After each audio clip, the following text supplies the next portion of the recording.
Hey, Rainier View, thank you for joining us for our online service. We are kicking off a brand new series today called Jesus is Greater Than. And we're in this series because as humans, we have always asked these questions around who is God? How do we know what he's like? What's the spiritual realm like? And how do we know how it interacts with our physical world? We all have these questions that we ask. And so we are in the series to help us navigate that better. And so we have these thoughts around what it means to be, again, people who are not just physical, but also spiritual and how these two things combine. These things are shaped by a whole host of factors and influences in our lives. And so maybe one where your mind might go to is the classic Christmas movie, It's a Wonderful Life. Okay, and so let's watch this scene now to set up how this informs the way we think about angels. To my big brother George, the richest man in town.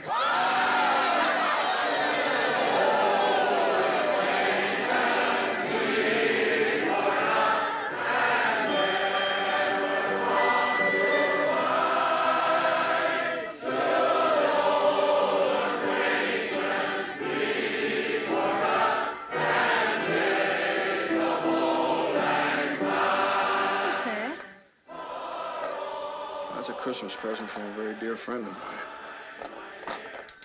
Look, Daddy, teacher says every time a bell rings, an angel gets his wings.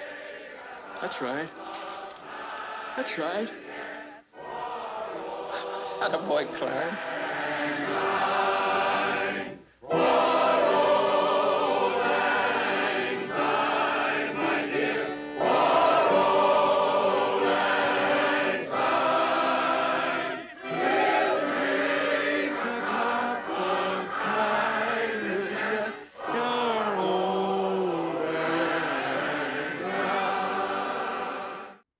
So, according to It's a Wonderful Life, right, we learned some things about angels. Angels are people who've passed away, and they're working the ranks, trying to earn their wings. And some reason that we know it's taken place is because a bell jingles, okay?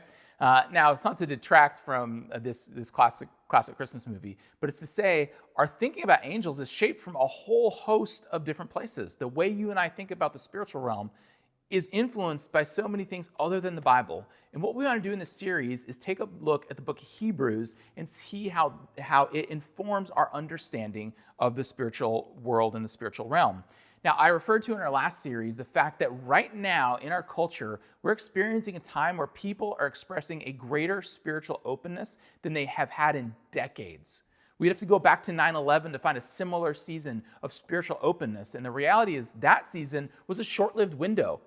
But we're in this extended period of spiritual openness, right? When we go through a global pandemic and all of the things that we've trusted in and all things we thought were certain, when those get rocked, it causes us to ask questions about what truly do we trust in for power? What truly can we turn to for stability in our lives? And so it's a good thing that people want to pursue a higher power and engage in spiritual discussions and wondering about the spiritual realm.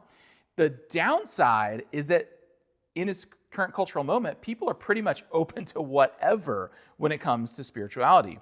And so it's good to be open to our spiritual growth. It's not so good for us to just grab at whatever spiritual forces and power without understanding what we're trying to take hold of. So let me share a brief story to kind of help illustrate this.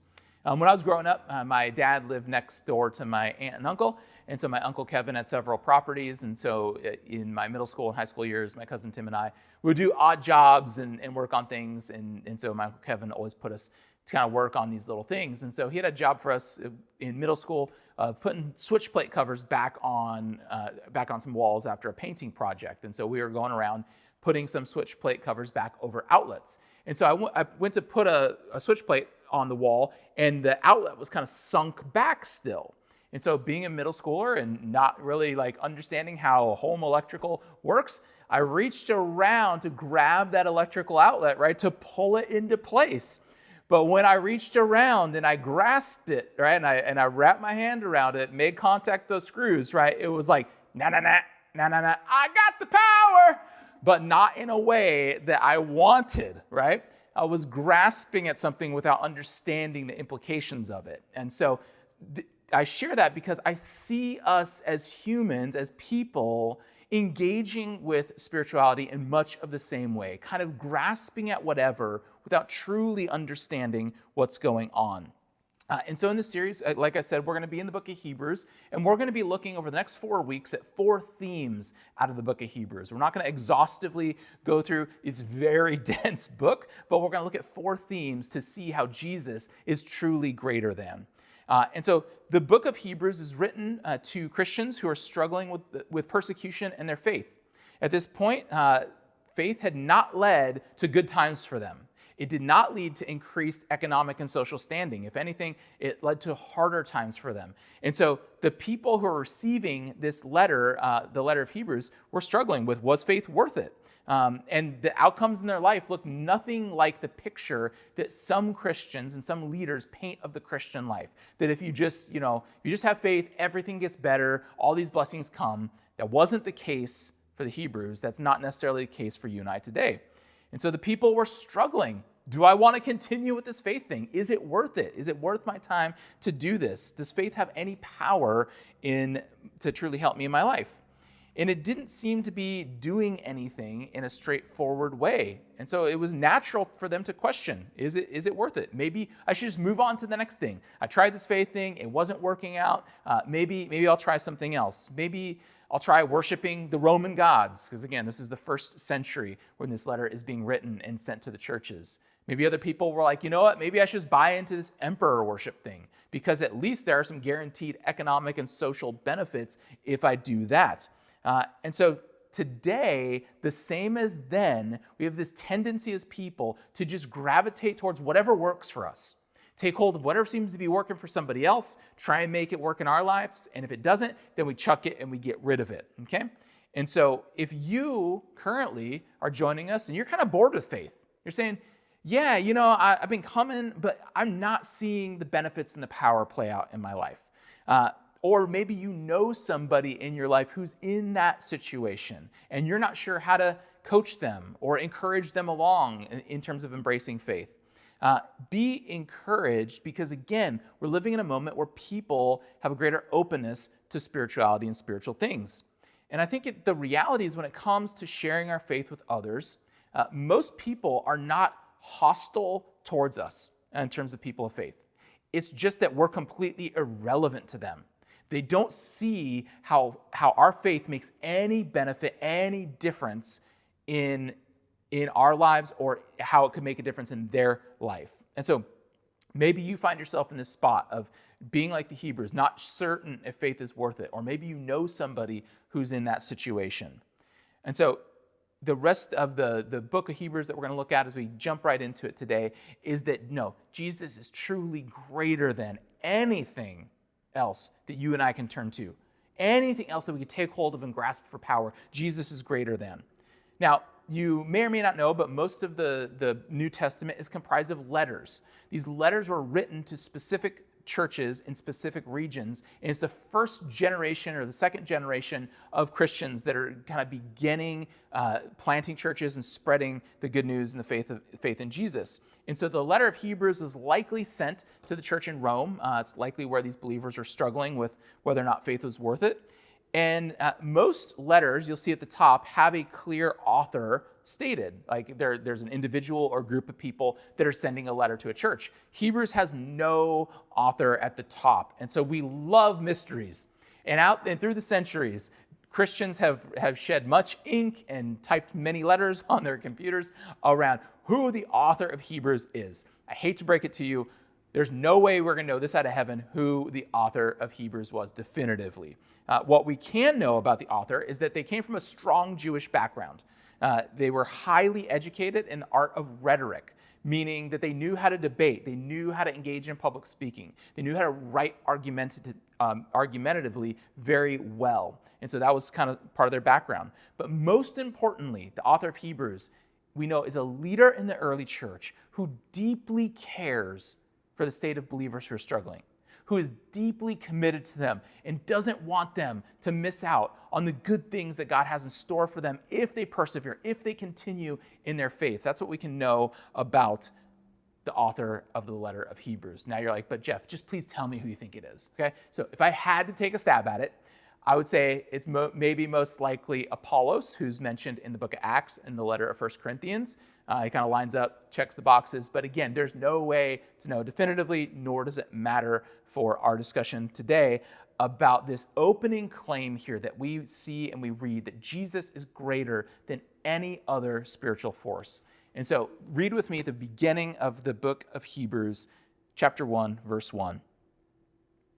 In the past, God spoke to our ancestors through the prophets at many times and in various ways. But in these last days, he has spoken to us by his Son, whom he appointed heir of all things, and through whom also he made the universe. The Son is the radiance of God's glory and the exact representation of his being, sustaining all things by his powerful word. After he had provided purification for sins, he sat down at the right hand of the Majesty in heaven. And so he became as much superior to the angels as the name he has inherited is superior to theirs. There is a lot packed in just those first 4 verses, okay? Again, the goal in the series is to not exhaustively go through everything verse by verse. It's to see these broad themes. And the theme we want you to know and pay attention to this morning today is simply this. The goal is to see the reason why Jesus is greater than any other spiritual force, including the angels. Okay? And as we go through these first couple of chapters of Hebrews today, we're going to see this very clearly, that Jesus is greater because the Creator is greater than anything created. The Creator is greater than anything created. And so we've got to be clear again about what is the Bible claiming about this question of who Jesus is. Because popularly in our culture, a lot of people say, oh yeah, Jesus was kind of like a sage guy. He was kind of like real zen and had some great nuggets of wisdom that he dropped on people. But I'm sure he was just a really chill, loving dude. And that's kind of a snapshot of popularly how maybe you think of Jesus, or people think of Jesus that way. But that's why we're so committed to wanting you to engage daily with reading the Bible, learning from God's word, because what does it say about who Jesus is? Look with me in just a handful of these opening statements. Jesus is described as the Creator, through whom also he made the universe. It goes on to describe Jesus as the one who sustains all things, sustaining all things by his powerful word. And Jesus is described as the way the invisible God becomes visible to you and I. The Son is the radiance of God's glory and the exact representation of his being. Now, Jesus is not only those things, but if this is all we had to go on, if this is all we knew from God's word about who Jesus is, then we can agree with this opening statement, this thing we're looking at in this series, that Jesus is greater than the angels. We see this clearly because, again, any other spiritual force or power is created. The Creator is going to be greater than what is created. And this core of the Christian faith, this core belief to the Christian faith, is so unique. It's so different than other conceptions of who God is and how he acts in our lives, because the Bible teaches that Jesus was born as a baby in Bethlehem. The Bible teaches that Jesus walked among us and grew up and became an adult. That Jesus set aside somehow the use of his godly attributes in order that he might become approachable to us, yet not ceasing to be God. And so that is what is behind the next set of verses that I want to look at, picking up in verse 5. Read with me. For to which of the angels did God ever say, "You are my son, today I've become your father"? Or again, "I will be his father, and he will be my son"? And again, when God brings his firstborn into the world, he says, "Let all God's angels worship him."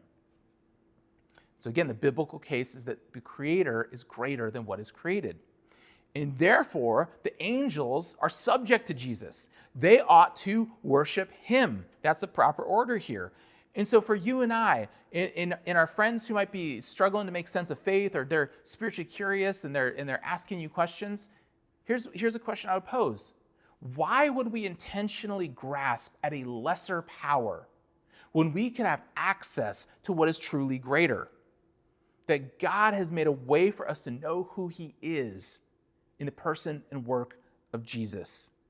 And that's where we should start and begin our quest to understand how spirituality works and where spiritual power truly resides.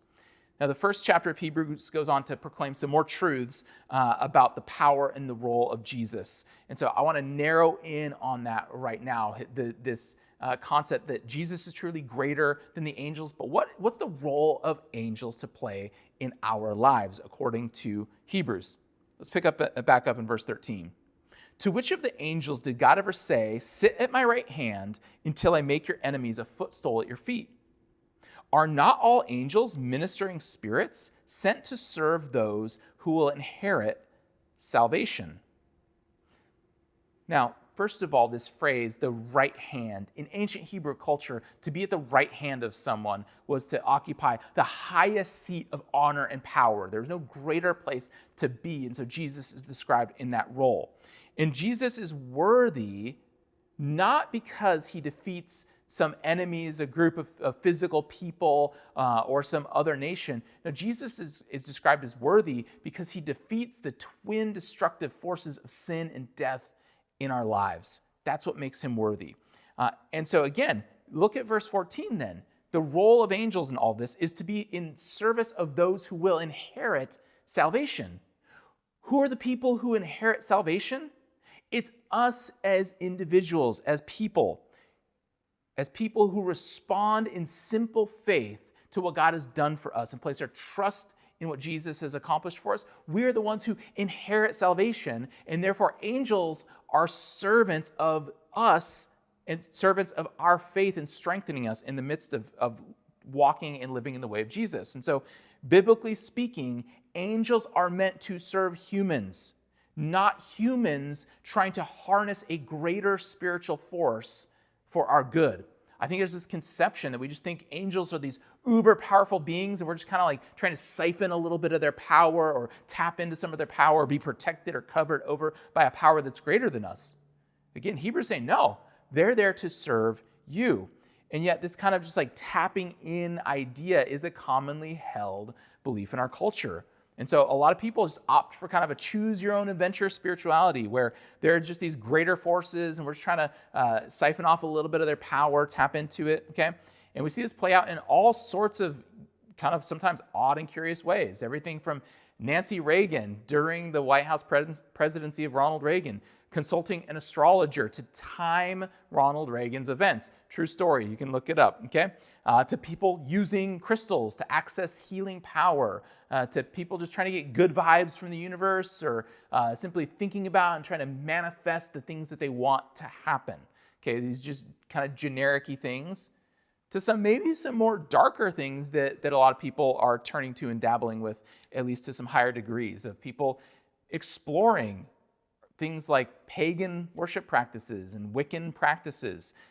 Again, there's a rise in interest and participation in choosing to dabble with this. Now, the amount of people who are like self-identifying as witches is still not statistically significant in the United States, but it's the broader trend of people looking to any and all spiritual forces to help them make sense of their life, to give them agency and stability.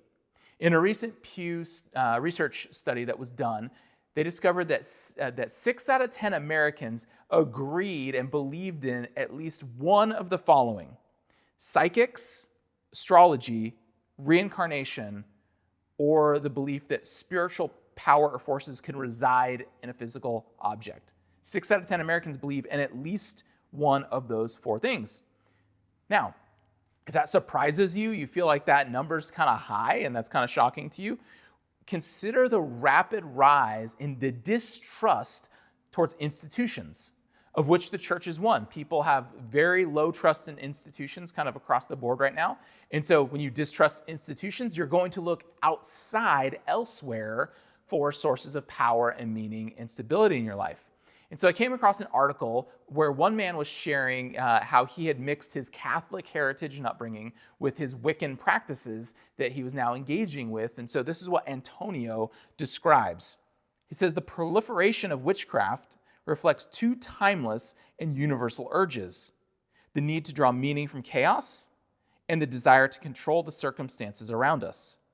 With the dire catastrophes brought on by climate change, wars, and the loss of rights, it's not surprising that witchcraft appeals to those who are seeking to mend what's broken in ourselves and in the wider world. And so, did you catch under the surface of that quote the thing that drives us as human beings? Those underlying needs. They're present for all of us. But again, the uniqueness, the power of the Christian faith is that we root our faith in something that we can actually come to comprehend. So much of what people do when they're grasping at powers in the spiritual realm, they're grasping at things that they not only don't understand currently, but readily say, but I'll never understand them, right? How's Christianity different? Christianity, we're placing our faith in something that's knowable, that's reliable in our lives.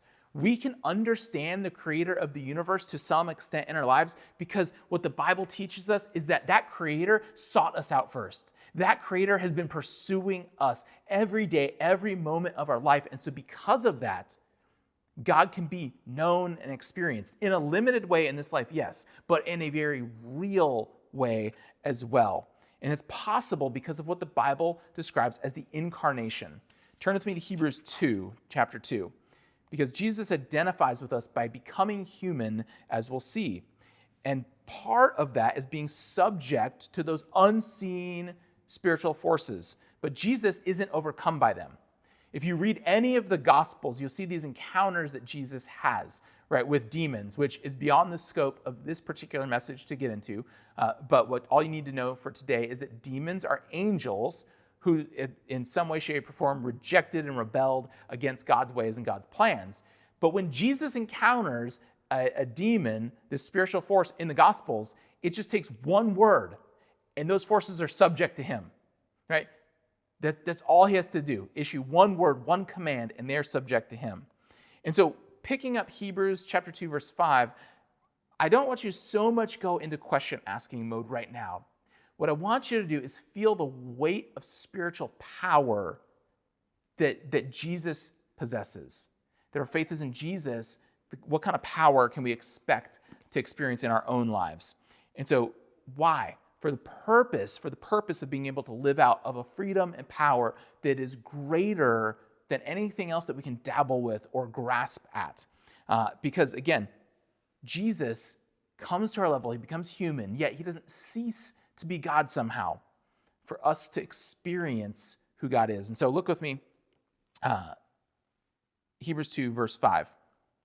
We read, "It is not to angels that he has subjected the world to come, about which we are speaking. But there is a place where someone has testified, 'What is mankind that you are mindful of them? A son of man that you care for him? You made them a little lower than the angels, and you crowned them with glory and honor, and put everything under their feet. In putting everything under them, God left nothing that is not subject to them. Yet at present, we do not see everything subject to them, but we do see Jesus, who was made a little lower than the angels for a little while, now crowned with glory and honor because he suffered death, so that by the grace of God, he might taste death for everyone.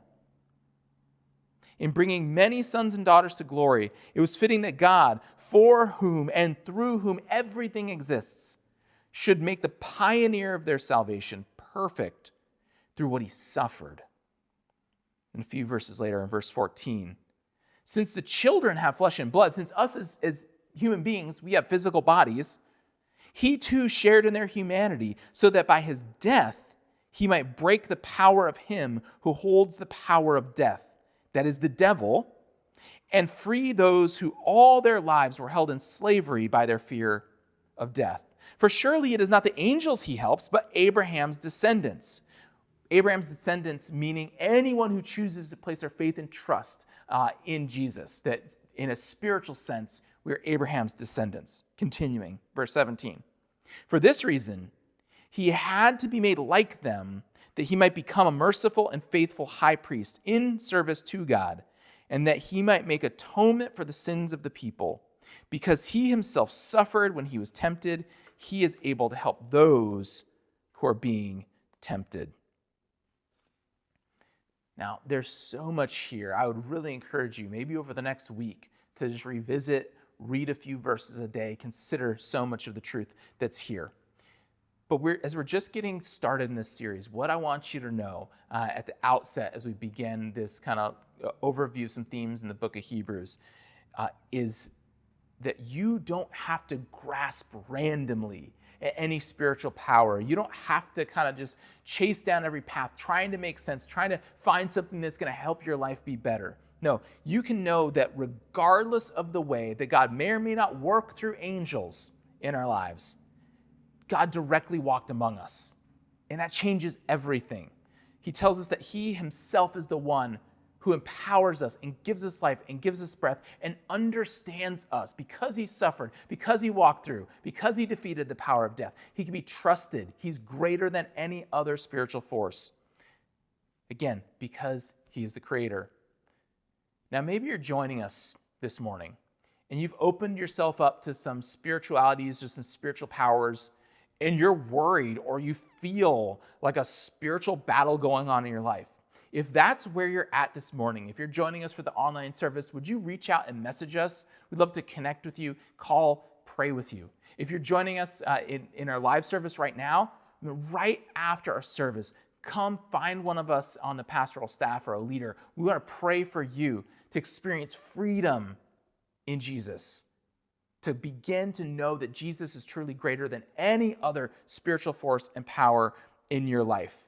Because you don't have to learn some magic formula to understand how to engage angels and get them to fight for you, or you don't need, again, some script and some specific, special knowledge to fight the demons.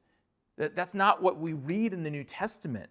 And yet, again, what we see in the New Testament over and over again is that we submit the way we live our lives to God's ways, and that's how we do battle in the spiritual realm. That's how we claim victory. That's how God works in our lives, by doing what Christians have done for centuries and centuries, daily surrendering our lives and our wills and our desires and our preferences to the one who created everything and trusting him to work on our behalf. You don't have to understand how all the spiritual realm works to have God's power active and alive and working in your life right now.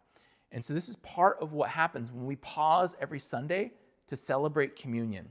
We're remembering that Jesus is truly greater than. Hold on to that truth as we engage with communion right now and as you head out into the week ahead.